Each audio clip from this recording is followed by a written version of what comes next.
So we realized that in order to get more functionality, more features out of it, we needed to use a MIDI foot controller, which is just like a foot pedal device that sends out MIDI commands that you can connect to the BeatBuddy and then program what those MIDI commands do. However, so I bought a bunch of MIDI foot controllers, and they were all really difficult and annoying to use because you practically needed like a computer science degree to program them to send the right commands out. When you did program it, you'd need to like put like a little piece of tape above the button and down the command that you programmed it. So it was just like a big mess. And I realized, hey, you know, if we design a MIDI foot controller that has a little screen above each button, you don't need to put the tape down. And not only that, you can have multiple functions for that button. You can have one button doing many different things depending on what it says on the screen. So that allows you to get a lot more functionality out of the same space, which for a musician who has guitar pedals, space on their pedal board is a very important thing because there's only so many pedals you could fit on your pedal board, and especially traveling musicians, they don't want to carry a lot of weight. So the smaller the gear, the more portable the gear, the better. So we were able to compress a lot more functionality into a much smaller piece of equipment by using screens on top of the buttons, which no other MIDI controller had done up until that point. So that's how the MIDI Maestro came about. And we created, to make it easy to program, we made a smartphone app for iOS and Android. That's nice, man. That's so right on point. Exactly. So you could just download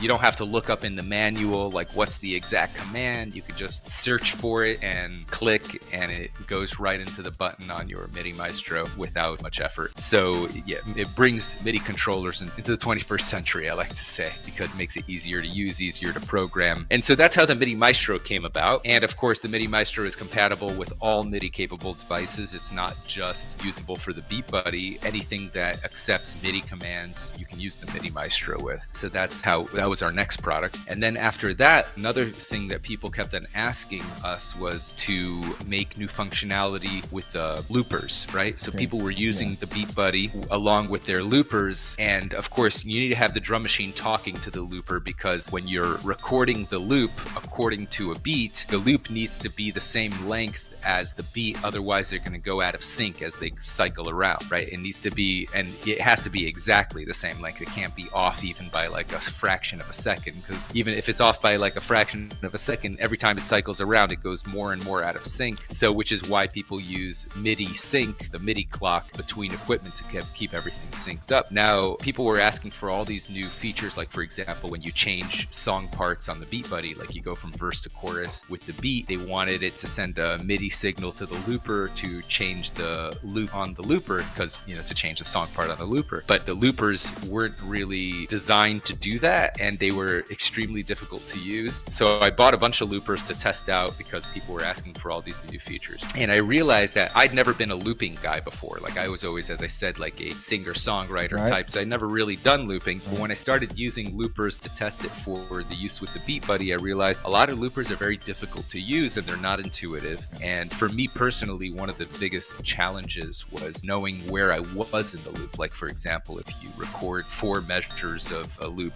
and then you play it back, right? Especially if it's like just a simple chord progression, sometimes you lose track of whether you're in like the second measure or you're in the 4th measure. And that's important to know, because where the loop ends will decide if you're like going to stop the loop at the end of the loop.